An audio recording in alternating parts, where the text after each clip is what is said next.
ನಮಾಮಿ ಶಂಕರ ಸದಾಶಿವಸಮಾರಂಭಂ ಶಂಕರಾಚಾರ್ಯ ಮಧ್ಯಮಾಂ ಅಸ್ಮದಾಚಾರ್ಯ ಪರ್ಯಂತಂ ವಂದೇ ಗುರು ಪರಂಪರಾಂ ಶ್ರುತಿ ಸ್ಮೃತಿ ಪುರಾಣಾನಾಂ ಆಲಯಂ ಕರುಣಾಲಯಂ ನಮಾಮಿ ಭಗವತ್ಪಾದಂ ಶಂಕರಂ ಲೋಕಶಂಕರಂ. ನಾಡಿನ ಸಮಸ್ತ ವೀಕ್ಷಕ ಬಂಧುಗಳ ಪಾದಾರವಿಂದಗಳಿಗೆ ನನ್ನ ಶಿರಸಾಷ್ಟಾಂಗ ನಮಸ್ಕಾರಗಳು. ವಿಶೇಷವಾಗಿ ಈ ಒಂದು ಮೇ 17ರಿಂದ ಜೂನ್ 15ರವರೆಗೂ ಈ ಒಂದು ತಿಂಗಳು, ಇದು ಸಾಮಾನ್ಯ ತಿಂಗಳಲ್ಲ, ಆಧ್ಯಾತ್ಮಿಕತೆಯ ಒಂದು ಮಾಸ. ಇದನ್ನ ತುಂಬ ಜನ ಮಲಮಾಸ, ವ್ಯರ್ಜ ಮಾಸ ಅಂತಕ್ಕಂಥದ್ದೆಲ್ಲ ಮಾತಾಡ್ತಾರೆ. ನಿಜವೇ, ಏನದು ಮಲಮಾಸ, ಅಧಿಕ ಮಾಸ? ಯಾಕೆ ವ್ಯರ್ಜ ಮಾಡಬೇಕು, ಯಾವುದನ್ನು ವ್ಯರ್ಜ ಮಾಡಬೇಕು, ಯಾವುದನ್ನ ಹೆಚ್ಚಿಸ್ಕೋಬೇಕು ಅನ್ನತಕ್ಕಂಥದ್ದು. ವಿಶೇಷವಾಗಿ ಸೂರ್ಯ ಮತ್ತು ಚಂದ್ರನ ಗತಿಯನ್ನ ಸರಿ ಹೊಂದಿಸಲು ಪ್ರತಿ 33 ತಿಂಗಳಿಗೊಮ್ಮೆ ಬರುವ ಈ ಅಧಿಕ ಮಾಸವನ್ನ ಹಬ್ಬವಿದ್ದಂತೆ ಆಚರಿಸ್ಕೊತಾರೆ. ಯಾಕಂದ್ರೆ ಸೌರಮಾನ ಒಂದು ಲೆಕ್ಕಾಚಾರ, ನಾವು ಚಾಂದ್ರಮಾನ ಒಂದು ಲೆಕ್ಕಾಚಾರ. ನೋಡಿ, ನಾವು ಯುಗಾದಿ ಹಬ್ಬವನ್ನ ಚಾಂದ್ರಮಾನ ಯುಗಾದಿ ಅಂತ ಆಚರಿಸ್ತೇವೆ. ಹೊಸ ವರ್ಷ ಅಂತ ಹೇಳಿಬಿಟ್ಟು ತಮಿಳಿನವರು ಸೌರಮಾನ ಯುಗಾದಿ ಅಂತ ಆಚರಿಸ್ತಾರೆ. ಈ ಒಂದು 4ರಿಂದ 8 ದಿನ ಏನ್ ಬರುತ್ತೆ, ಇಲ್ಲ ಕಡಿಮೆ ಅಂದ್ರೂ 9 ದಿನ ಪ್ರತಿ ವರ್ಷ ಆ ಒಂದು ಸೌರಮಾನಕ್ಕೂ ಚಂದ್ರಮಾನಕ್ಕೂ ಬರತಕ್ಕಂಥ ಒಂದು 2 ವರ್ಷಕ್ಕೊಮ್ಮೆ ಏನಿ ಬ್ಯಾಲೆನ್ಸ್. ನೋಡಿ, ಈಗ ನಮಗೆ ಬಂದಂಥ ಒಂದು ಯುಗಾದಿ ಹಬ್ಬ 30ನೇ ತಾರೀಕು, 30, 31 ಈ ಭಾವಕ್ಕೆ ಬಂದಿದೆ, ಅವ್ರಿಗೆ 14ನೇ ತಾರೀಕಿಗೆ ಬಂದಿದೆ. ಸೊ ಆ ಬ್ಯಾಲೆನ್ಸ್ 14, ಚಂದ್ರಮಾನ ಯುಗಾದಿಗೂ ಸೌರಮಾನ ಯುಗಾದಿಗೂ ಆ ಒಂದು 10-14 ದಿನ ಏನು ಬರುತ್ತೆ, ಈ 33 ತಿಂಗಳಿಗೊಮ್ಮೆ ಬರತಕ್ಕಂಥ ಬ್ಯಾಲೆನ್ಸ್ ದಿನಗಳನ್ನ ಅಧಿಕ ಮಾಸ ಅಂತ ಹಾಕ್ಕೋತೇವೆ. ಅವರು ನಮಗಿಂತ ಮುಂದಕ್ಕೆ ಹೋಗ್ತಾರೆ, ನಾವು ಅವ್ರಿಗಿಂತ ಹಿಂದೆ ಇದ್ದೇವೆ. ಆ 15 ದಿನ 33 ತಿಂಗಳಿಗೆ ಲೆಕ್ಕ ಬಂದ್ಬಿಡುತ್ತೆ, ಅದು ಹೆಚ್ಚು ಕಡಿಮೆ 33 ತಿಂಗಳಲ್ಲಿ ಈ ಒಂದು ಹೆಚ್ಚು ಕಡಿಮೆ 28-29 ದಿನ ಅವನ್ ಡಿಫ್ರೆನ್ಸ್ ಬಂದು ಕೂತ್ಕೊಳ್ಳುತ್ತೆ. ಅದನ್ನ ವ್ಯರ್ಜ ಮಾಸ ಅಂತ ಹೇಳ್ತೇವೆ. ಎಕ್ಸ್ಟ್ರಾ ಬಂದಿದೆ ಅಂದರೆ ದೇವರು ನಮಗೆ ಎಕ್ಸ್ಟ್ರಾ ದಿನಗಳನ್ನ ಕೊಟ್ಟಿದ್ದಾನೆ, ಎಕ್ಸ್ಟ್ರಾ ಆಯಸ್ಸನ್ನ ಕೊಟ್ಟಿದ್ದಾನೆ, ಈ ಎಕ್ಸ್ಟ್ರಾ ಬಿಡಬೇಕು ಅನ್ನೋದನ್ನ ಕೊಟ್ಟಿದ್ದಾನೆ. ಆ ಎಕ್ಸ್ಟ್ರಾ ಆಸೆಯನ್ನ ವ್ಯರ್ಜ, ಮಲ, ಜಾಸ್ತಿ ಎಕ್ಸ್ಟ್ರಾ ಇದ್ರೆ ತ್ಯಜಿಸಬೇಕು. ಜಾಸ್ತಿ ಆಸೆ, ಜಾಸ್ತಿ ಕಾಮ, ಜಾಸ್ತಿ ಕೋರಿಕೆ, ಜಾಸ್ತಿ ಎಕ್ಸ್ಪೆಕ್ಟೇಷನ್, ಜಾಸ್ತಿ ದುಃಖ, ಇವುಗಳನ್ನ ವ್ಯರ್ಜ, ತೆಗೆದಿಡಬೇಕು, ದೂರ ಮಾಡಬೇಕು. ಈ ಸಂದರ್ಭದಲ್ಲಿ ನಾವು ಮಾಡಬೇಕಾಗಿರೋದೇನಂದ್ರೆ ಬೆಡ್ ರೆಸ್ಟ್. ಏನು ಮಾಡೋ ಹಾಕಿಲ್ಲ, ಬರೀ ಪುರುಷೋತ್ತಮನ ಮಾಸ, ಹರಿಯ ಮಾಸ ಅನ್ನತಕ್ಕಂಥ ಒಂದು ಭಾವ. ಈ ಸಂದರ್ಭದಲ್ಲಿ ಮಾಡಬೇಕಾಗಿರೋದೇ ಬರೀ ಧ್ಯಾನ, ಪೂಜೆ, ಸಂಕಲ್ಪ, ವಿಷ್ಣು ಸಹಸ್ರನಾಮ, ಲಕ್ಷ್ಮೀ ಸಹಸ್ರನಾಮ, ದಾನದ ಮಾಸ. ಭಗವಂತನನ್ನ ಈ ಅಧಿಕ ಮಾಸದಲ್ಲಿ ಎಲ್ಲ ಏನು ಮಾಡಕ್ ಹೋಗ್ಬಾರ್ದು. ಯಾವುದೇ ಒಂದು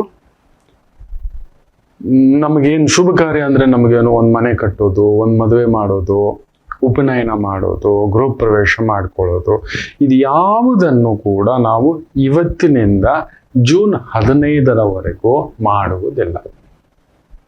ಈ ಒಂದು ವ್ಯರ್ಜ ಮಾಸ, ಈ ಸಮಯದಲ್ಲಿ ನಾವು ತಪಸ್ಸಿನ ತರ ಕೂತ್ಕೋಬೇಕು. ನಮ್ ದೇವ್ರು ಎಕ್ಸ್ಟ್ರಾ ಕೊಟ್ಟಿದ್ದಾನೆ. ಎಕ್ಸ್ಟ್ರಾ ಕೊಟ್ಟಿರೋದ್ರಲ್ಲಿ ಹೋಗ್ಬಿಟ್ಟು ಇನ್ನೊಂದಷ್ಟು ಭಾರ ಇಟ್ಕೋತೀರಾ. ಏನೋ ಮನೆ ಕಟ್ಟಿಸಿ ಇನ್ನೊಂದು ಭಾರ, ಇನ್ನೊಂದು ಕೋರಿಕೆ, ಅದು ಇನ್ನೊಂದು ಕಾಮ, ಮದುವೆ,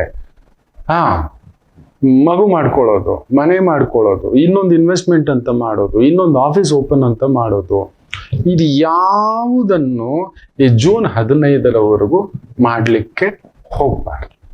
ನಮ್ಗೆ ಎಕ್ಸ್ಟ್ರಾ ಕೊಟ್ಟಿದ್ದಾನೆ. ಎಕ್ಸ್ಟ್ರಾ ಕೊಟ್ಟಿರೋದು ಏನಕ್ಕೆ? ನೀನು ಇನ್ನೂ ಬದುಕೊಳ್ಳೋ, ಇನ್ನೂ ಒಂದು ಒಳ್ಳೇದು ಮಾಡು ಅಂತ. ಒಳ್ಳೇದು ಮಾಡ್ಲಿಕ್ಕೆ ಎಕ್ಸ್ಟ್ರಾ ಕೊಟ್ರೆ ನಾವು ಮಾಡೋದಲ್ಲ ಏನು ಗೊತ್ತಾ? ಹೋಗ್ಬಿಟ್ಟು ಕಸ ತಂದು ಮನೇಲಿ ಇಟ್ಕೊಳ್ಳೋದು, ಮನಸ್ಸಿಗೆ ಕಸ ತುಂಬಿಸ್ಕೊಳ್ಳೋದು, ಬುದ್ಧಿಗೆ ಕಸ ತುಂಬಿಸ್ಕೊಳ್ಳೋದು. ನೀವು ನೋಡಿ, ಯಾರನ್ನಾದ್ರೂ ನೋಡಿ, ಯಾರನ್ನು ನೋಡಿ ತುಂಬ 99.999 150 ಕೋಟಿ ಜನರಲ್ಲೇ ಯಾರೋ ಒಬ್ಬ ಯೋಗಿ, ಯಾರೋ ಒಂದು 5 ಜನ, ಯಾರೋ ಒಂದು 15 ಜನದ ಮೇಲಿಲ್ಲ. ಭೇಟಿಯಾಗಿದ್ದೇನೆ ಸಾಮಾನ್ಯರನ್ನ, ಶ್ರೀಮಂತರನ್ನ, ಉದ್ಯಮಿಗಳನ್ನ, ರಾಜಕಾರಣಿಗಳನ್ನ, ಮಹಾನ್ ಪ್ರೊಫೆಸರ್ಗಳನ್ನ.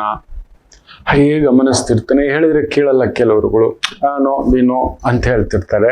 ಮೊನ್ನೆ ಕೂಡ ಒಂದು ಮಗು ನಿಂದು ಇದೆಲ್ಲ ಕಣೋ ಅಂದ್ರು, ನೋ ನಿನ್ನಿಷ್ಟ ತಾಯಿ. ನೋಡಿ, ಅವಳಿಗೆ ಲಗ್ನಾಧಿಪತಿ ಅಷ್ಟಮದಲ್ಲಿದೆ, ವೃಶ್ಚಿಕ ಲಗ್ನ, ಒಂಟಿ ಗುರು ಬೇರೆ ಇದೆ.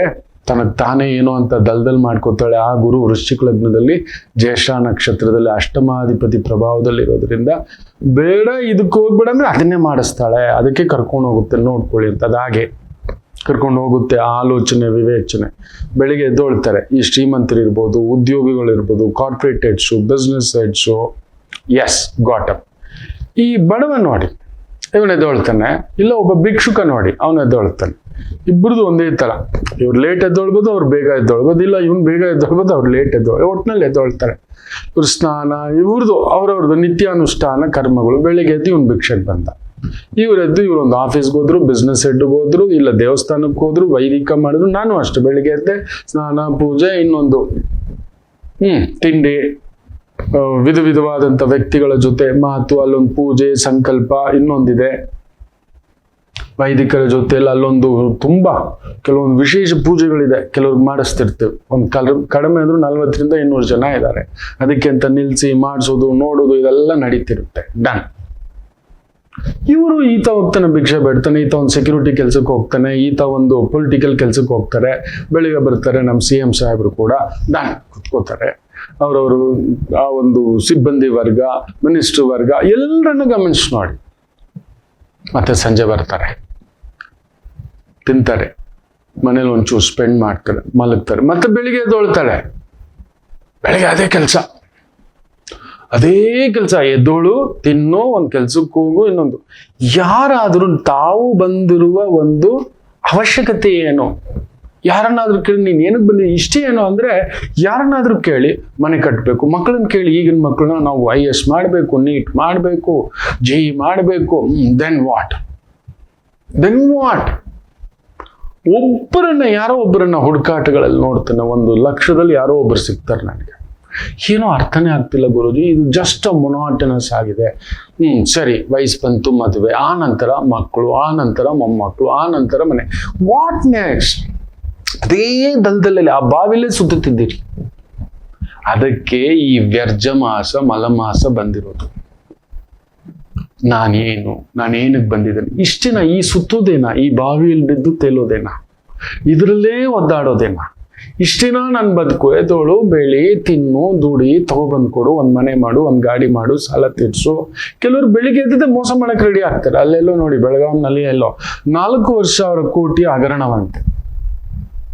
ಜನ ಕಡಿಮೆ ಅಂದ್ರೂ ಒಂದು 50,000 ಜನಗಳವರೆಗೂ ದುಡ್ಡು ತಗೊಂಡಿದ್ದಾರೆ ಅಂತಕ್ಕಂಥದ್ದು. ಯಾರೋ ತಗೊಂಡೋಗಿ DC ಸಮೇತ ಮಾತಾಡ್ತಿದ್ದಾರೆ. ಎಲ್ಲಿಟ್ಟ ಅಷ್ಟು ದುಡ್ಡು, ಏನ್ ಮಾಡ್ದ, ಹೇಗ್ ತಗೊಂಡ ಅವ್ನ? ಬೆಳಿಗ್ಗೆ ಎದ್ರೆ ಎಷ್ಟು ಜನ ಮೋಸ ಮಾಡ್ಬೇಕು ಅಂತ ಕೆಲವೊಂದು ಕೆಲಸ. ಕೆಲವರಿಗೆ ಬೆಳಿಗ್ಗೆ ಎದ್ದು ಇವತ್ತು ಎಷ್ಟು ಜನಕ್ಕೆ ಇಂಜೆಕ್ಷನ್ ಹಾಕ್ಬೇಕು, ಎಷ್ಟು ಜನಕ್ಕೆ ಒಂದು ಟೀಚ್ ಮಾಡಬೇಕು, ಅವರವರ ವೃತ್ತಿ ಇದಿದೆ. ಬೇರೆ ಇನ್ನೇನಾದರೂ ನಾನೇನ್ ಮಾಡ್ತಿದ್ದೇನೆ, ಸುತ್ತಮುತ್ತ ಏನಾಗ್ತಿದೆ, ನನ್ನ ಕೊಡುಗೆ ಏನು, ನನ್ನಿಂದ ಆಗ್ಬೇಕಾಗಿರೋದೇನು, ಇಷ್ಟೇನ ಈ ಮಾಯಲ್ಲೇ ತೇಲೋದು. Best school. ಒಬ್ಬ ಹೇಳ್ತಾನೆ, 50 ಲಕ್ಷ ರೂಪಾಯಿ ಫೀಸ್ ಇರೋ ಮಕ್ಕಳನ್ನ ನಾನು ಸೇರಿಸಿದೆ, ನಂಗೆ ಗೊತ್ತಾ ಗುರುಜಿ. Then what? ಇಲ್ಲ 50,000 ರೂಪಾಯಿ, 5,000 ರೂಪಾಯಿ ಸ್ಕೂಲಲ್ಲೂ ಮಕ್ಕಳು ಓದ್ತಿದ್ದಾರೆ. ಡಿಫ್ರೆನ್ಸ್ ಏನ್ ಬಂದ್ಬಿಟ್ಟಿದೆ? ರ್ಯಾಂಕ್ ಕೊಡ್ದ್ಬಿಟ್ಟೆ. ಸರಿ, ಏನ್ ಬಂತು? ಅಬ್ದುಲ್ ಕಲಾಂಗಿಂತ ಹೆಸರಾ? ವಿವೇಕಾನಂದರಿಗಿಂತ ಹೆಸರಾ? ರಾಜ್ಕುಮಾರ್ಗಿಂತ ಹೆಸರಾ? ಶಂಕರಾಚಾರ್ಯರಿಗಿಂತ ಹೆಸರಾ? ರಾಮಾನುಜಾಚಾರ್ಯರಿಗಿಂತ ಹೆಸರಾ? ಮಧ್ವಾಚಾರ್ಯರಿಗಿಂತ ಒಂದು ಬಲವಾ, ಶಕ್ತಿಯ, ಜ್ಞಾನವಾ? ಎಲ್ಲಿ ನೋಡಿ, ಅವ್ರನ್ನೆಲ್ಲ ನಾವು ನೆನೆಸ್ಕೋತೇವೆ. ಅಲ್ಲೊಂದು ಹೆಗ್ಗುರ್ತಿಟ್ಟು ಹೋಗ್ಬಿಟ್ಟಿದ್ದಾರೆ. ಬೇಡಪ್ಪ, ನೀವು ನಿಮ್ಮ ಮನೆಯವ್ರಿಗೋಸ್ಕರ ಆದ್ರೂ ಒಂದು ಹೆಗ್ಗುರ್ತಿಡಿ. ಅದಕ್ಕೆ ವ್ಯರ್ಜ ಮಾಸ. ಈ ಮಾಸ ಬರೀ ಇದ್ರಲ್ಲೇ ತೇಲ್ತಿದ್ದೀರಿ. ಯಾರನ್ನಾದ್ರೂ ಕೇಳಿ, ಒಂದು ಸಾಲ ಇದೆ ಸರ್, ಒಂದು ಅನಾರೋಗ್ಯ ಇದೆ ಸರ್, ಹೆಂಡತಿ ನೋಡ್ಬೇಕು ಸರ್, ಮಗನ್ ನೋಡ್ಬೇಕು ಸರ್, ಮಗಳನ್ನ ನೋಡ್ಬೇಕು ಸರ್, ಎಲ್ಲೇ ಸುತ್ತುತ್ತಿದ್ದೀರಿ ಬಾವಿಯಲ್ಲ. ಬೆಳಿಗ್ಗೆ ಎದ್ದೋಳು, ಇವ್ರು ಈ ಕೆಲ್ಸಕ್ಕೆ ಹೋದ್ರು, ನೀವು ಈ ಕೆಲ್ಸಕ್ಕೆ ಹೋಗ್ತೀರಿ, ಅಷ್ಟೇ ಡಿಫ್ರೆನ್ಸ್. ಇವನಿಗೊಂದು ₹1,00,00,000 ಬರ್ತಿದೆ, ನಿಮ್ಗೊಂದು 1,000 ಬರ್ತಿದೆ. Doesn't makes a difference. ಇನ್ನೇನಾದ್ರೂ ಎಕ್ಸ್ಟ್ರಾ ಮಾಡ್ತಿದ್ದೀರಾ ಗಮನಿಸಿ ನೋಡಿ. It's moving on. ಆ ದಿನ ಕಳೀತಿದೆ, ಆ ಸಮಯ ಕಳೀತಿದೆ, ತಿಂಗಳು ಕಳೀತಿದೆ. 2026 ಆಲ್ರೆಡಿ ಅಧಿಕ ಮಾಸ ಬಂದ್ಬಿಡ್ತು. ನೋಡಿ, ಮೇ 17 ಆಲ್ರೆಡಿ 5 ತಿಂಗಳು, 4.5 ತಿಂಗಳು ಕಳೆದೇ ಬಿಡ್ತು. ಓಡೋ ರಭಸದಲ್ಲಿ ಇಲ್ಲಿದ್ದೀರಿ, ಏನ್ ಮಾಡ್ತಿದ್ದೀರಿ? ಅನಾರೋಗ್ಯ ತುಂಬಿಸ್ಕೋತಿದ್ರ, ಮನಸ್ಸಿನ ಅನಾರೋಗ್ಯ, ವಿವೇಚನೆ ಇಲ್ಲದೆ ಆತುರ, ರಭಸ, ಮಗಳ ಮೇಲೆ, ಮಗಳ ವಯಸ್ಸಿನ ಮೇಲೆ ಮಗಳನ್ನೇ ಕೂಡಿ ಹಾಕಿ, ಅತ್ತಿಗೆಯನ್ನೇ ಕೂಡಿ ಹಾಕಿ, ಎಂತೆಂಥದ್ದು ಬೀಭತ್ಸ, ಬರೀ ಇದೇ ಆಗ್ತದೆ. ಅದಕ್ಕೆ ದೈವ ಕೊಟ್ಟಿರುವ ಒಂದು ವರ ಈ ಒಂದು ಪುರುಷೋತ್ತಮ ಮಾಸ. ಈ ಒಂದು 30 ದಿನ ನನ್ನ ಮಾತು ಕೇಳಿ, 17ನೇ ತಾರೀಕಿಂದ ನೆಕ್ಸ್ಟ್ ಮಂತ್ 17th ಬೇರೆ ಏನೂ ಮಾಡಲ್ಲ ಸ್ವಾಮಿ, ನಿನ್ನ ನೆನೆಸ್ಕೋತೀನಿ. ನೀನು ಕಳ್ಸಿರೋ ಕಾರಣ ಏನು? ನನ್ನ ಇಷ್ಟಿನ ನಮ್ಮನ್ನು ನಾವು ನೆನೆಸ್ಕೊಂಡ್ರೆ ನಮ್ಗೆ ಅಸಹ್ಯ ಅನ್ಸುತ್ತೆ. ಗೊತ್ತಾ, ನಮ್ಗೆ ಏನ್ ಮಾಡ್ತಿದ್ದೀವಿ? ಏನೋ ದೊಡ್ಡದಾಗಿ ಸಾಧಿಸ್ಬಿಟ್ಟಿದ್ದೀವಿ. Where are they? ಸಾಧನೆ ಮಾಡಿದವ್ರು ಇದಾರ? ಆ ಸಾಧನೆಗಳ ಸರ್ಟಿಫಿಕೇಟ್ ಇದೆಯಾ? ತೃಣಕಾಷ್ಟ ಇದೊಂದು, ನಾಟ್ ಇವನ್ ಡಸ್ಟಿನ ಒಂದು ಧೂಳಿನ ಒಂದು ಇದಲ್ಲ. ನಮ್ಗೆ ಗೊತ್ತಿದೆಯಾ, ನಮ್ಮ ಶರೀರ ಬರೀ ಕಡಿಮೆ ಅಂದ್ರೆ ಒಂದು 10 ಕೋಟಿ ಜೀವಾಣುಗಳಿಂದ ಸೃಷ್ಟಿಸಲ್ಪಟ್ಟಿದೆ. 10 ಕೋಟಿ ಜೀವಾಣುಗಳು. ಅದನ್ನ ನೋಡಿದ್ರೆ ಅಂತ ನಿಮ್ಮನ್ನು ನೀವು ಅದರಲ್ಲಿ ನೋಡ್ಬಿಟ್ಟು ಮತ್ತೆ ನೋಡ್ತೀರಿ ನೀವು. ಆ ಮಾಯಾ ಗಾಬರಿ ಪಟ್ಕೊಂಡು, ಹತ್ಕೊಂಡು, ಸಂಕಟ ಪಟ್ಕೊಂಡು ಹೋಗಿದ್ದು ಬಂದಿರೋದೇ ಇರುವುದಷ್ಟು ದಿನವೂ ಅಡ್ವಾನ್ಸ್ಡು. ಇರೋಷ್ಟು ದಿನವೂ ಕೂಡ ಒಂದು ಅದ್ಭುತ. ಭಗವಂತನ ಸೇವೆಗೆ ಇದೊಂದು ಮಾಸವನ್ನ ಮೀಸಲಿಡಿ, ದಾನಕ್ಕೆ ಮೀಸಲಿಡಿ.